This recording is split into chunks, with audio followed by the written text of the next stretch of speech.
semuanya. Pada video kali ini kami berlima akan membahas 5 aplikasi berbeda yang biasanya digunakan untuk diskusi online meeting maupun conference call. Nah, pertama-tama perkenalkan, nama saya Kevin Prayogo Choice, asal dari Pontianak dan akan membahas tentang Discord. Perkenalkan, nama saya Cindy, saya berasal dari Jakarta dan saya akan membahas tentang aplikasi Zoom. Perkenalkan, saya Diki dari Indragiri Hulu Riau. Saya akan membahas tentang platform Google Meet. Perkenalkan, nama saya Karen dari Kota Solo, Jawa Tengah, akan membahas platform Skype. Perkenalkan, nama saya Putri, saya dari Gading Serpong, Tangerang Selatan. Saya akan membahas aplikasi Microsoft Teams. Tanpa berlama-lama lagi, kita langsung mulai saja, dan kita mulai dari pembahasan pertama, yaitu pelopor dari conference call ini, yaitu Skype. Boleh dijelasin dikit, Karen, tentang Skype-nya? Oke, jadi sejak pandemi ini kan ada aturan social distancing itu kan, kayak membuat orang-orang kerja dari rumah, belajar dari rumah, sosialisasi dari rumah. Hal ini membuat aplikasi chatting dan video call itu sangat penting buat dapat berkomunikasi. Salah satu pelopor aplikasi messaging dan video call itu Skype, yang punya fitur-fitur menarik, dan walaupun itu nggak sepopuler Google Meet sama Zoom. Nah, Skype ini gratis dan nawarin berbagai jenis, kayak dari kirim chat sampai ngelakuin voice call, video call, maksimal 50 orang. Nggak cuma chat, namun pengguna bisa ngirimin file foto, video, stiker, dan lain-lain. Lalu sama seperti aplikasi messenger lain, Skype juga menerapkan sistem enkripsi end-to-end dalam setiap obrolannya. Nah, Skype ini punya kelebihan, antara lain, pertama, pemakaiannya itu mudah, karena tersedia di berbagai perangkat smartphone maupun PC. Lalu yang kedua itu kualitas suara dan videonya itu baik, karena tim Skype itu berhasil mengontrol sumber daya yang ada di jaringan melebihi tingkat namanya POTS atau sistem telepon tua biasa. Lalu Skype ini juga gratis tanpa dipungut biaya apapun. Lalu Skype ini juga aman, karena Skype ini mengatur setiap kode di chat atau call yang masuk dilakukan dengan ujung satu dan lainnya. Hal ini sangat penting buat privasi pengguna. Lalu ada fitur live subtitle dari kata-kata yang diucapkan sama pengguna. Lalu ada fitur-fitur menarik seperti GIF, reaction, dan lain-lain. Lalu ada fitur recording call dan screen sharing, di mana orang tuh bisa melakukan presentasi dan pengguna lain dapat menyaksikan. Namun, walaupun ada kelebihan tersebut, ada kekurangannya juga. Antara lain banyak penipuan, karena pada saat registrasi, identitas pengguna itu nggak diverifikasi, sehingga belum tentu penggunanya itu asli, dimana hal ini kan merugikan lawan bicaranya. Lalu Skype ini nggak bisa dipakai untuk panggilan darurat, harus janjian terlebih dahulu. Lalu Skype ini juga masih menggunakan Wi-Fi, dan Skype ini cukup terbatas, maksimal 50 orang dan maksimal itu 4 jam sehari. Lalu yang menyebabkan Skype ini jarang dipakai di Indonesia, itu kekurangannya yang lain adalah penggunanya masih sedikit di Indonesia dan nggak tersedia di browser Firefox. Sekian dari penjelasan saya terhadap Skype. Jadi Skype itu maksimal 4 jam ya? Iya. Nah, kalau untuk Skype sendiri itu ada fitur berbayarnya nggak ya? Sejauh ini enggak, semuanya gratis. Oke, kalau gitu kita lanjut aja ke yang aplikasi selanjutnya, yaitu Microsoft Teams. Oh iya, selanjutnya Microsoft Teams. Microsoft Teams sebenarnya semenjak pandemi ini terkenal ya, soalnya banyak sekolah sama banyak universitas yang kerjasama buat menggunakan platform ini sebagai sarana pembelajaran, sarana belajar mereka. Terus sebenarnya Microsoft Teams ini merupakan layanan sekaligus aplikasi yang dibuat oleh Microsoft untuk memudahkan komunikasi lewat telepon yang berupa video virtual secara langsung. Sebenarnya ini sama aja kayak Zoom sama Google Meeting. Terus juga panggilan video ini bisa dilakukan di mana saja, serta tersedia dalam kualitas video yang jernih. Begitu juga dengan audionya. Sebenarnya Microsoft Teams udah ada dari tahun 2017, tapi dulu targetnya tuh masih cuma buat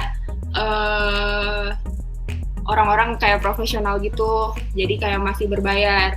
Nah, mulai dari tahun 2018 baru dia muncul versi gratisnya. Terus fitur-fitur di Microsoft Teams ini juga umum sebenarnya. Ada fitur melakukan panggilan, fitur mengirimkan pesan, fitur video conference, fitur peredam bising, terus bisa juga raise hand kayak di Zoom setahu saya. Terus juga ada fitur obrolan pada Windows yang berbeda. Dan bagusnya Microsoft Teams ini, dia terintegrasi secara langsung dan bisa nyambung langsung nih ke aplikasi Office 365. Jadi bisa kerja bareng. Bisa kerja bareng timnya sekaligus melakukan meeting tersebut. Nah, terus kelebihan Microsoft Teams ini ada beberapa. Yang pertama ini bisa mengelola kelompok dengan mudah, karena Microsoft Teams ini nggak ribet gitu digunakannya. Terus di situ juga tersedia pengeditan dan berbagi file.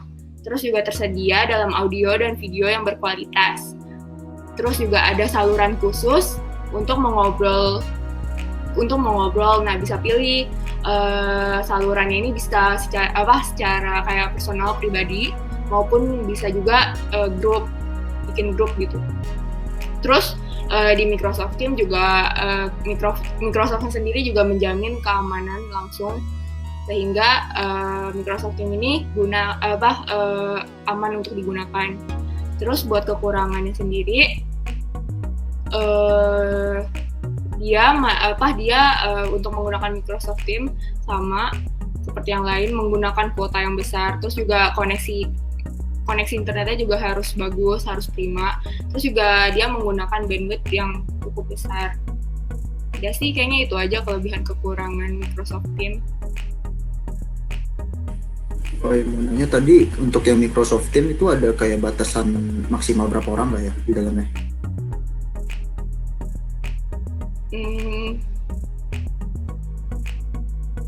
Kalau buat Microsoft Teams sendiri itu nggak ada batasannya sih. Karena kita di Prasmo jarang banget pakai aplikasi Microsoft Teams ini, jadi kayak kita belum gimana tahu dalam banget tentang Microsoft Teams, kayak kapasitasnya maksimal berapa orang gitu kali ya.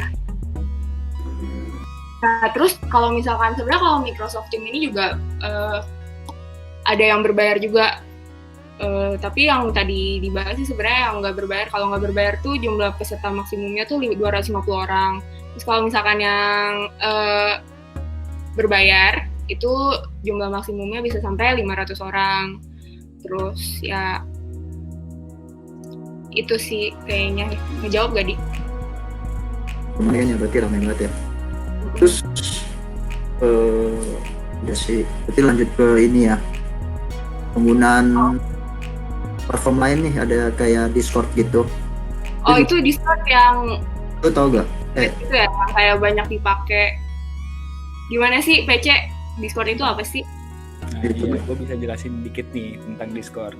Nah, Discord ini sendiri ini lebih fokus ke conference call atau berbasis suara untuk komunikasi dengan teman gitu.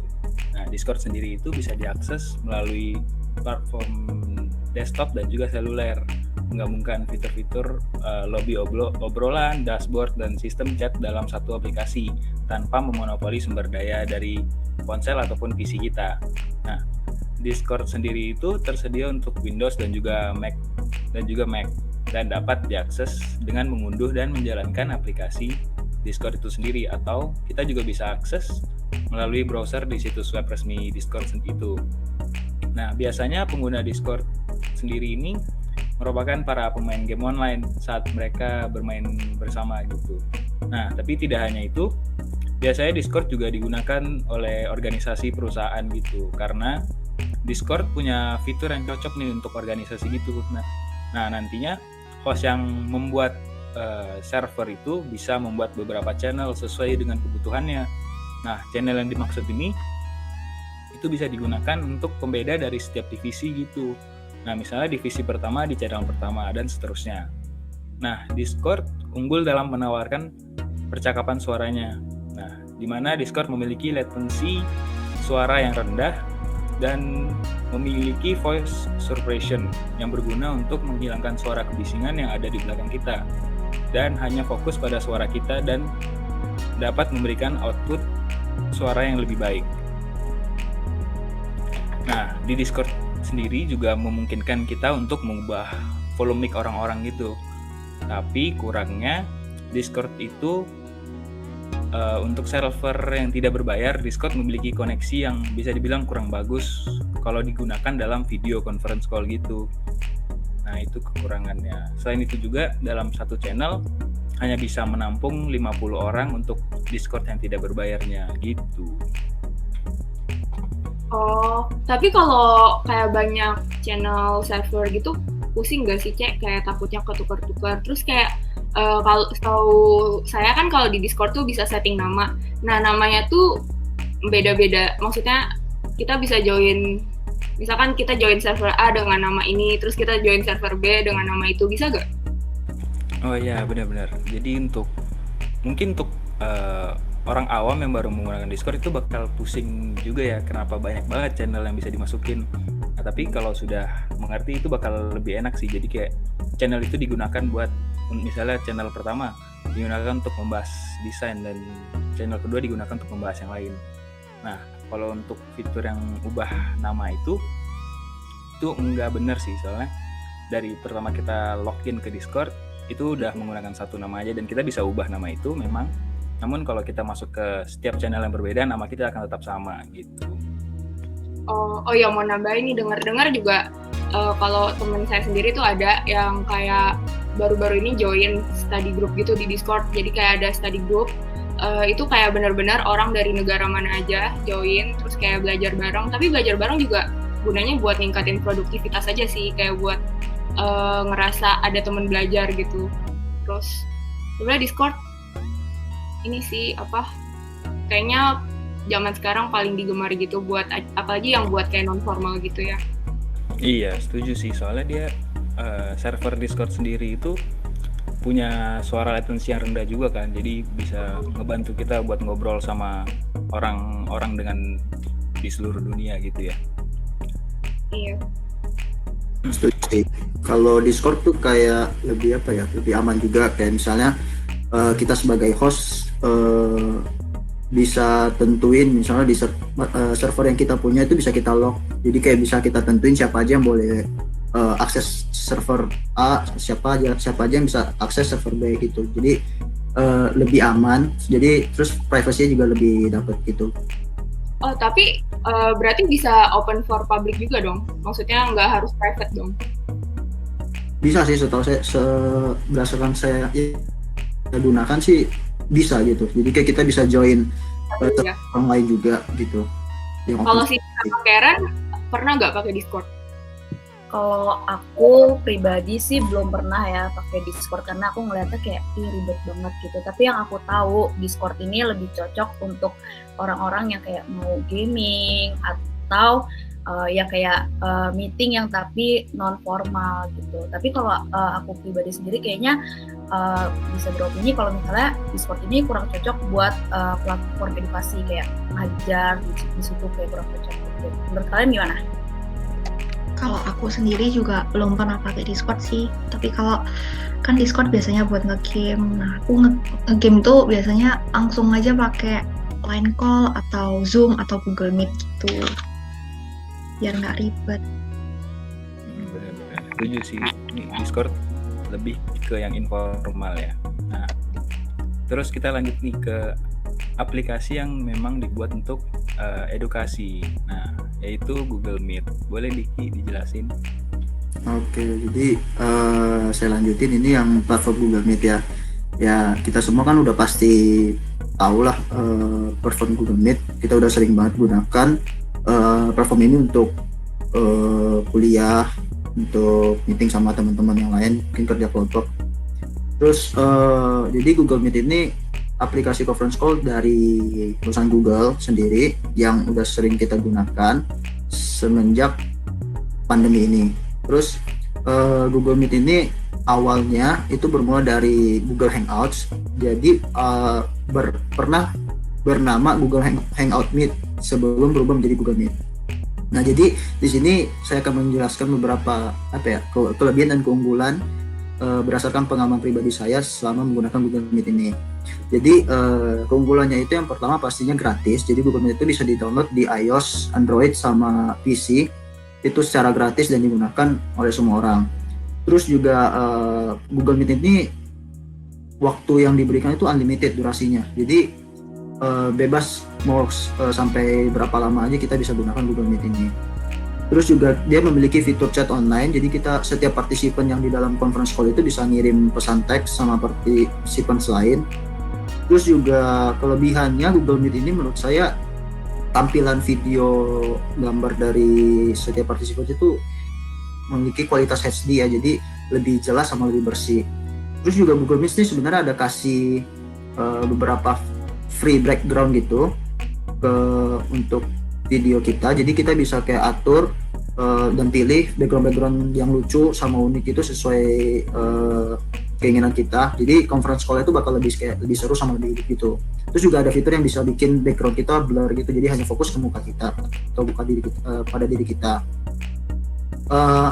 Terus Google Meet ini ada fitur baru ya, jadi kayak fitur whiteboard gitu. Jadi fitur ini bantu presenter itu untuk menjelaskan materi-materi yang mungkin nggak bisa dijelaskan secara kata-kata saja, tapi butuh ilustrasi atau coretan-coretan gitu. Jadi fitur whiteboard ini seperti kayak papan tulis secara online. Jadi presenter bisa coret-coret di dalam whiteboard itu atau melakukan catatan, dan partisipan juga bisa melihatnya secara langsung.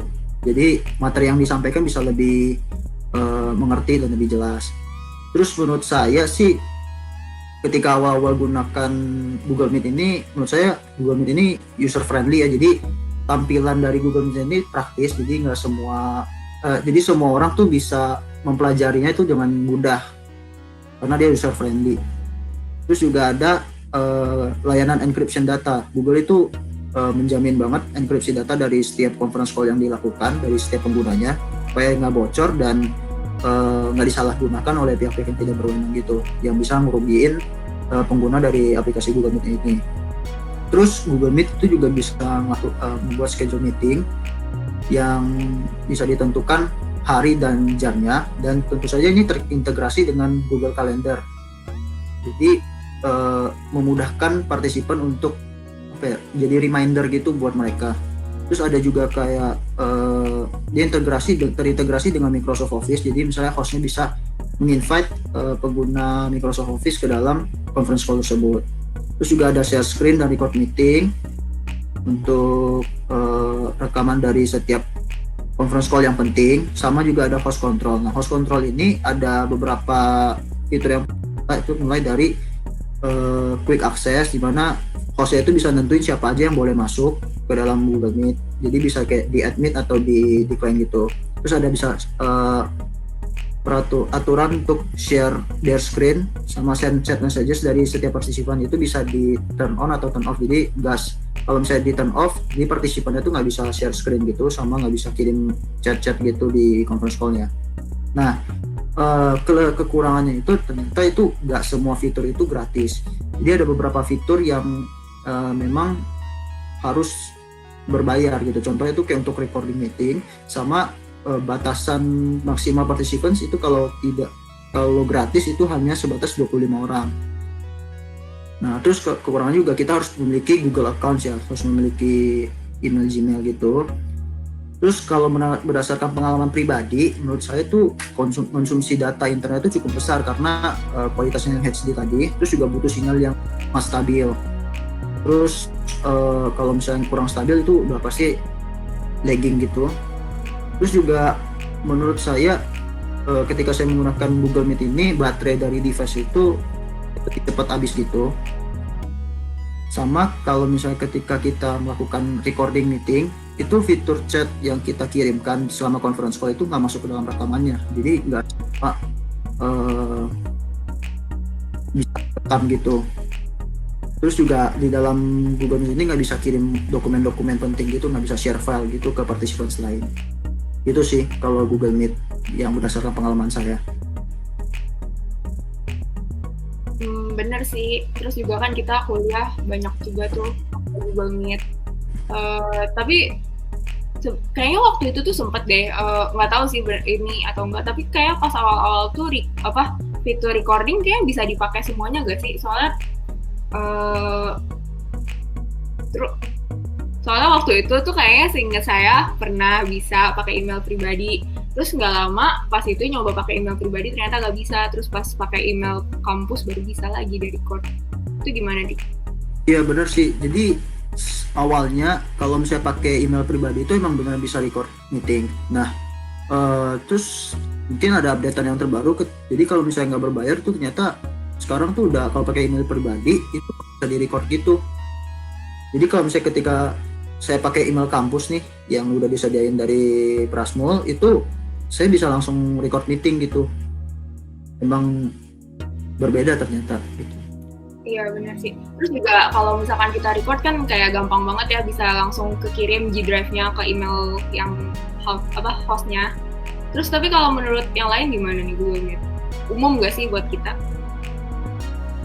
Aku mau nambahin aja, aku nggak pengen nanya sih, cuma pengen bilang kalau misalnya Google, kayak seluruh Google itu kayak keren banget. Kenapa? Karena kayak dia tuh selalu bisa adaptasi gitu loh. Kayak dengan adanya pandemi ini dia langsung kayak cepat-cepat meluncurin, terus habis itu maksimalin Google Meet, terus habis itu ada Google Classroom gitu-gitu. Jadi kayak dia tuh kayak selalu bisa bersaing gitu. Kalau yang lain gimana? Dan dia tuh selalu improve terus, kayak awalnya dia kan nggak punya fitur background gitu kan, terus sekarang kayak dia tambah-tambahin terus ada raise hand gitu-gitu. Bener sih. Jadi lebih. Iya sih sebenarnya kayaknya kalau misalkan Google Meet kayak salah satu platform yang kayak udah bener-bener gak asing lagi buat kita. Soalnya kan kita juga belajar online gini kan udah hampir 1 tahun, udah lebih malah dari 1 tahun itu.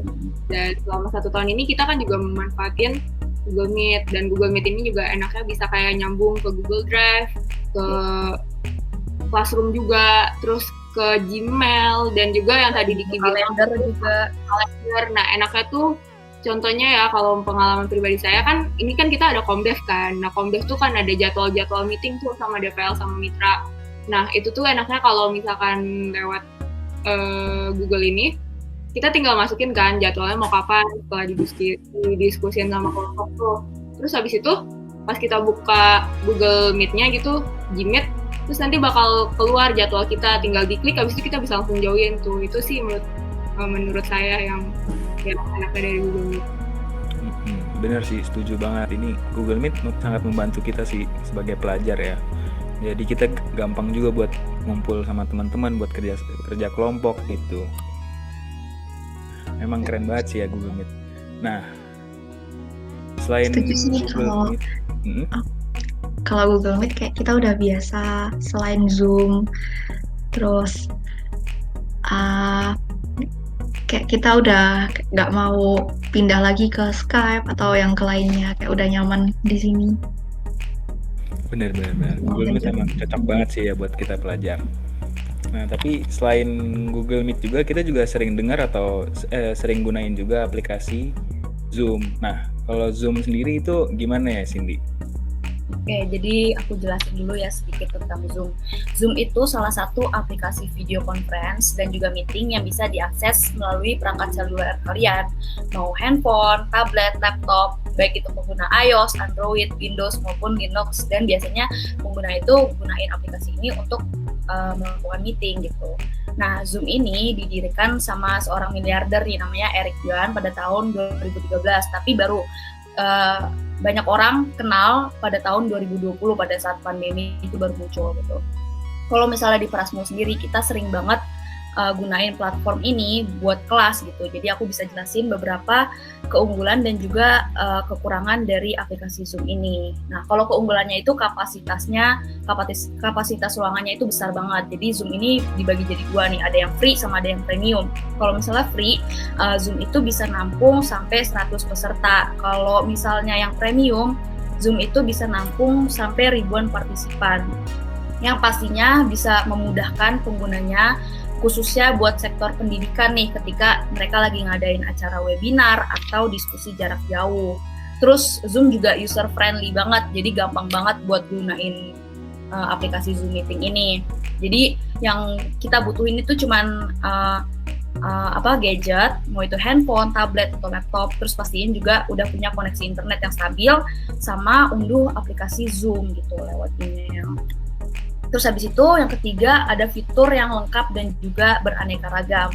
Nah buat kalian nih pasti kan sering rasa insecure gitu kan, atau kurang percaya diri pas ngelakuin meeting gitu. Mungkin mukanya lagi pucet atau gimana, tenang aja karena Zoom ini memberikan solusi atas permasalahan yang hampir kebanyakan orang alami gitu, yaitu ada fitur edit wajah. Jadi baru-baru ini Zoom itu ngeluarin fitur edit wajah di mana penggunanya itu bisa ngatur kecerahan foto, terus habis itu ngasih efek alis, blush on, bulu mata, lipstick gitu. Terus habis itu juga ada fitur ganti layar belakang. Jadi kalau misalnya kalian lagi di ruangan yang lagi berantakan banget nih pas lagi meeting, gak usah khawatir soalnya ada fitur ganti background nih. Jadi bisa pilih gitu sesuai yang kalian mau. Terus ada screen sharing, di mana pengguna aplikasi ini tuh bisa saling berbagi layar gitu. Terus habis itu bisa ikut nulis dan juga catat biar pertemuannya itu lebih interaktif. Terus habis itu ada jadwal, set jadwal dan juga rekam meeting. Terus ada fitur breakout room di mana partisipan itu yang bergabung pada aplikasi Zoom ini bisa dibagi di beberapa ruangan. Biasanya fitur ini digunain buat kerja kelompok atau sharing atau discussion section. Gitu. Terus kualitas gambar dan suara juga HD gitu. Tapi kekurangan dari Zoom adalah boros penggunaan kuota karena Zoom ini kan luas gitu kan. Jadi harus siapin data internet yang cukup dan juga kalau bisa pakai WiFi sama rawan data bocor gitu. Ini merupakan salah satu kekurangan Zoom sih yang paling menyeramkan soalnya banyak berita yang sebutin kalau banyak banget orang nih data-data pribadinya bocor lewat Zoom kayak foto, nomor HP, pendidikan gitu dan tersebar luas di jaring media sosial. Gitu sih kekurangan dari Zoom. Oh iya ya, kita kayaknya selama ngampus ini kan apalagi pas semester sekarang hampir semuanya pakai Zoom ya. Terus kan kita juga ada kayak guest lecture gitu-gitu ya. Itu kan pakai Zoom webinar. Nah, kalau Zoom webinar gitu itu mesti bayar gak sih fiturnya itu? Iya pastinya harus berbayar sih karena kan kalau misalnya yang free kan cuma bisa 100 orang doang, sedangkan biasanya kalau di kampus itu webinar paling 1000-an orang gitu yang datang gitu, jadi harus bayar sih.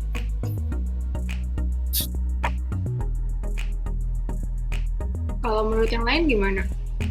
Keren juga ya, tapi harus berbayar ya. Kayak kalau buat kita berbayar kurang ya. Sebenarnya waktu itu tuh awal-awal kalau misalkan pas dulu pakai kayak dikasih free berapa lama gitu, bisa unlimited kan. Nah pas itu kayak enak banget. Pas itu kan kita pas awal-awal COVID ya, kayak masih lockdown, terus nggak bisa ketemu teman. Nah itu enak banget buat kayak ngobrol sama teman. Walaupun kayak platform formal gitu, cuma kan kalau waktu itu nggak ada batas waktu dan kualitas Zoom juga bagus. Jadi kayak enak, tapi semenjak ada batasan waktu jadi kayak terbatas banget sih buat saya. Iya benar sih. Kalau menurut yang lain gimana tuh? Bener sih, karena berbayar ya, kita mahasiswa sih pengennya yang gratisan gitu. Tapi kalau misalnya dari kampus kayaknya kita udah dapet ya. Ya kita udah dapet sih kayak kalau misalkan dari ini. Makanya kayak bersyukur banget ya bisa kuliah. Terus dapat fasilitas kayak gini. Setuju banget sih. Walaupun sering dihack tuh ya. Kira-kira langkah apa sih yang dilakuin Zoom biar nggak sering kehack gitu sih? Wah itu sih kayak aku sih kurang paham ya karena itu kan dalam-dalamnya dan aku nggak terlalu ngerti banget tentang teknologi, cuman pasti mereka bakal terus berusaha semaksimal mungkin untuk ningkatin encryption-nya dia mungkin dari aplikasinya biar penggunanya tuh nggak perlu khawatir, biar aman lah istilahnya data pribadinya. Kalau kalian cowok-cowok mungkin lebih ngerti, kalian ada opini atau gimana? Kalau misalkan jadi hostnya kan tuh bisa milih itu siapa aja yang mau di-kick, siapa aja yang mau di-admit gitu. Kayaknya kayak sekarang kalau dari Zoom-nya sendiri kayak belum ada kebijakan gimana-gimana deh. Tapi kalau misalkan itu kan hostnya bisa langsung kick gitu ya sih. Kayaknya gitu sih. Bisa langsung ini juga sih kayaknya, setahu saya kayak bisa langsung di mute, kayak bisa mute for all gitu. Oh Ya benar-benar bisa kayak jadi yang bisa ngomong cuma yang host sama present. Heeh. Bener, ya. Jadi host punya kontrol penuh ya di set itu. Iya. Kalau kita di webinar juga kan tuh ada tuh kolom buat Q&A, jadi itu kayak mudahin banget gak sih, kayak kita bisa nyampein pertanyaan secara langsung terus bisa dibacain sama hostnya. Nah iya, itu membantu banget sih buat kita nyampein pertanyaan-pertanyaan kita ya ke pembicaranya untuk dari webinar tersebut gitu ya. Tapi kayaknya kalau dari Q&A itu jadinya kalau misalnya ada orang yang nanya, dia nggak semua kayak nggak ditampilin gitu ya siapa aja yang nanya, kecuali jawab pertanyaannya itu udah dijawab gitu. Jadi hostnya yang kayak tentuin Iya, udah dijawab. sebenarnya kebijakan masing-masing sih kayak tergantung sama batas waktu Q&A juga, jadi kayak nggak semua pertanyaan bisa kejawab gitu. Dan setahu saya di fitur Q&A itu kalau nggak salah ada fitur anonimus, jadi misalnya kalau malu buat nanya, jadi kita bisa gunain juga kan. Ya itu membantu banget sih buat peserta webinar kalau ada Benar yang sih. mau tanya-tanya. Iya benar. Itu biar nggak malu bertanya ya, jadi ada semangat gitu buat nanya. Iya, Terus benar. menurut saya juga kayaknya dulu tuh nggak tahu ya dulu udah ada atau enggak. Cuma kan kalau sekarang kalau kita mau masuk ke webinar gitu, kita harus daftar pakai email yang valid sama pakai namanya juga yang jelas gitu. Mungkin itu kayak salah satu kebijakan dari sananya biar buat lebih menjaga gitu. Setuju sih itu buat menjaga dari akun-akun yang tidak bertanggung jawab ya. Akun bodong. Iya. Oke, nah setelah kita semua membahas 5 aplikasi ini, ya seperti yang kita ketahui semuanya memiliki kelebihan dan kekurangannya masing-masing. Nah, kira-kira nih menurut kalian masing-masing, aplikasi mana sih yang paling bagus dan cocok buat kalian sendiri? Nah, dimulai dari saya deh. Kalau untuk saya pribadi, saya lebih suka menggunakan aplikasi Discord karena memiliki suara yang jernih dan bisa berbicara dengan teman itu suaranya juga lancar dan nggak nge-lag gitu.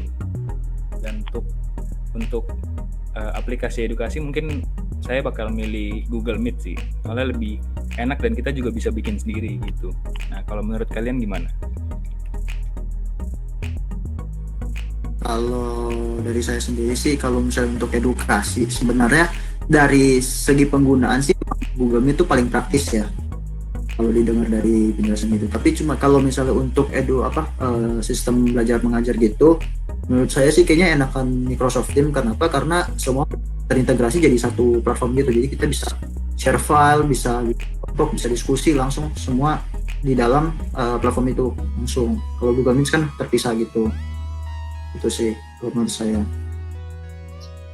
Kalau aku pribadi lebih suka sama Google Meet sih, karena lebih mudah aja diakses gitu dan kayak user friendly juga. Kalau yang lain gimana? Kalau menurut aku juga Google Meet, soalnya Google itu udah kayak ekosistem sendiri gitu kan. Jadi pakainya juga gampang, tinggal pakai akun Google, akun Gmail sendiri.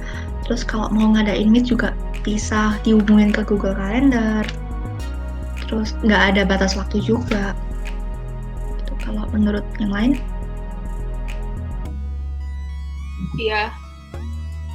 Iya benar sih. Sebenarnya kalau saya sih milihnya Zoom ya, soalnya nggak tahu kenapa kayak kalau di Zoom layoutnya tuh lebih kayak, menurut saya lebih kayak enak dilihat gitu, soalnya kan bisa langsung kayak banyak gitu. Terus juga kita juga bisa milih yang kayak tadi Cindy bilang fitur-fiturnya, selain bisa ganti background bisa juga pakai efek-efek.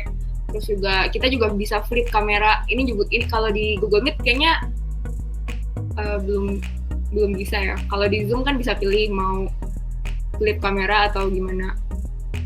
Tapi sayangnya yaitu Zoom kalau misalkan kita nggak beli yang premium, cuma 40 menit batas waktunya. Cuma emang benar sih Google Meet kayak yang paling benar praktis, soalnya mayoritas dari kita kan semua pakai pengguna Gmail ya buat email pribadi. Nah, jadi kayak Google Meet salah satu pilihan yang paling praktis. Cuma kalau saya sendiri kayaknya lebih milih Zoom deh, soalnya kayak lebih nyaman dan lebih enak dipakai. Itu sih.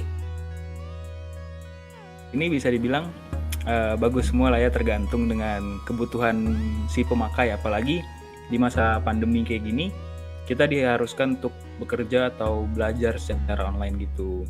Nah, kalau begitu sampai sini saja pembahasan kita di video kali ini. Terima kasih banyak semuanya. Stay safe. Thank you guys. Thank you semuanya. Thank you ya. Bye-bye.